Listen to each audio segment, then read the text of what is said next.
Hi అండి. అందరికీ నమస్కారం. Welcome to my channel. ఈ వీడియోలో ఏపీ ప్రభుత్వ ఉద్యోగులకు మరియు పెన్షనర్లకు భారీ శుభవార్త. డీఏ, డీఆర్ బకాయిలు దశల వారీగా ఖాతాలో జమ ఆనందంలో ఉద్యోగులు. పూర్తి వివరాలైతే వీడియోలో తెలుసుకుందాము. వీడియోని ఎక్కడే కానీ స్కిప్ చేయకుండా ఎండ్ వరకు చూసేయండి. అప్పుడు ఇన్ఫర్మేషన్ పూర్తిగా అర్థమవుతుంది. అలాగే వీడియో చూస్తున్న ప్రతి ఒక్కరు వీడియోకి లైక్ చేయండి ఫ్రెండ్స్. వీడియోని తోటి ఉద్యోగ పెన్షన్ మిత్రులతో అయితే షేర్ చేయండి. కొత్తగా మన ఛానల్ చూస్తున్నవారు ఇంకా ఎవరైనా సబ్స్క్రైబ్ చేసుకోకుంటే వెంటనే మన ఛానల్ని సబ్స్క్రైబ్ చేసుకోండి. దీని ద్వారా నేను చేసే లేటెస్ట్ వీడియోస్ అన్నీ మీ వరకు రీచ్ అవుతాయి. ఇక ఆలస్యం చేయకుండా వివరాల్లోకి అయితే వెళ్ళిపోదాము. ఫ్రెండ్స్, ఇక విషయానికి వచ్చినట్లయితే ఆంధ్రప్రదేశ్ రాష్ట్ర ప్రభుత్వ ఉద్యోగులు మరియు పెన్షనర్ల దీర్ఘకాలిక నిరీక్షణకు కొంత తెరపడింది. ఎంతో కాలంగా పెండింగ్లో ఉన్న జూలై 2022 నాటి కరువు భత్యం డిఏ పెంపునకు సంబంధించిన బకాయిల చెల్లింపు ప్రక్రియను ప్రారంభించేందుకు రాష్ట్ర ప్రభుత్వం అధికారికంగా చర్యలు చేపట్టింది. ఈ నిర్ణయం ఉద్యోగ వర్గాలకు గణనీయమైన ఆర్థిక ఉపశమనం కలిగించనుండగా చెల్లింపు విధానం మరియు భవిష్యత్ పీఆర్సీపై చర్చ కొనసాగుతోంది. ప్రభుత్వం విడుదల చేసిన ప్రకటన ప్రకారంగా డిఏ బకాయిల చెల్లింపు ప్రక్రియ క్రింది విధంగా అయితే ఉండనుంది. సంబంధిత డిఏ అంటే ఏ డిఏ అంటే జూలై 2022 నుంచి వర్తించే 3.64% డిఏ పెంపు. ఈ డిఏ పెంపును నెలవారీ జీతంలో విలీనం చేయడానికి ముందు అంటే జూలై 2022 నుంచి ఉన్న కాలానికి సంబంధించిన బకాయిలు మొత్తం బకాయిలు మొత్తాన్ని కూడా ఒకేసారి కాకుండా 17 సమాన వాయిదాల్లో చెల్లిస్తారు. సంబంధిత బిల్లులను జూలై నెలలో రూపొందించి మొదటి వాయిదాను జూలై మొదటి వారంలో అలాగే ఉద్యోగులు మరియు పెన్షన్ల ఖాతాలో జమ చేసేందుకు ప్రభుత్వం లక్ష్యంగా పెట్టుకుంది. ఉద్యోగులు తమకు రావాల్సిన బకాయిలను తమ మూల వేతనం బేసిక్ పే ఆధారంగా అంచనా వేసుకోవచ్చు. ఉదాహరణకు ఒక ఉద్యోగి మూల వేతనం 49,000 రూపాయలు అనుకున్నట్లయితే అతని మొత్తం బకాయిల అంచనా ఈ 15 నెలలకు గాను సుమారుగా 44,000 రూపాయలు అవుతుంది. సిపిఎస్ ఉద్యోగులకు ఈ మొత్తంలో 10% వరకు ప్రాన్ ఖాతాకు జమ అవుతుంది. మిగిలిన 90% నగదు రూపంలో వాళ్ళకి వాయిదాలుగా అందుతుంది.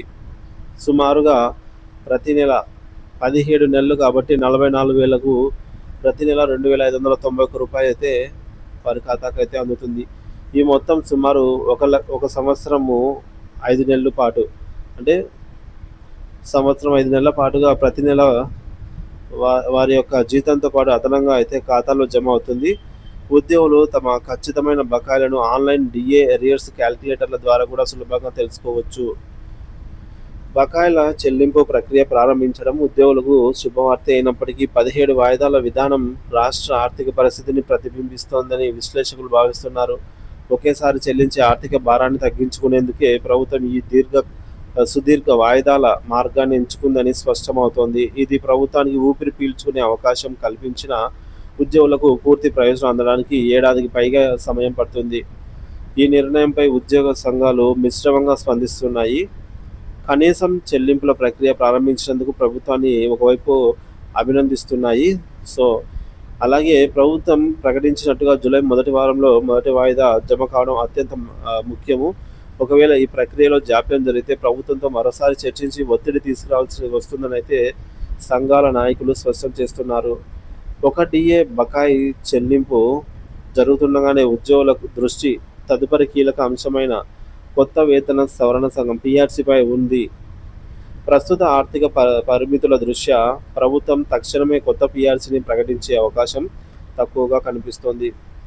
డిఏ బకాయిలు ఇతర పెండింగ్ సమస్యలను పరిష్కరించిన తర్వాత ప్రభుత్వం కొత్త పీఆర్సీపై కమిటీ నియమించి ఉద్యోగులకు న్యాయం చేయాలని వారు బలంగా కోరుతున్నారు.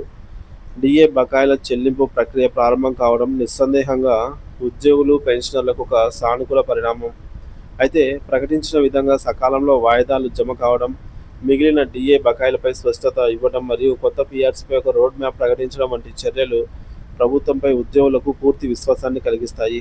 ప్రభుత్వం తదుపరి అడుగులపైనే ఉద్యోగుల ఆశలు ఆధారపడి ఉన్నాయైతే అర్థమవుతుంది. మొత్తానికైతే ఈ బకాయిలన్నింటినీ కూడా 17 సమాన వాయిదాలు ప్రతి నెల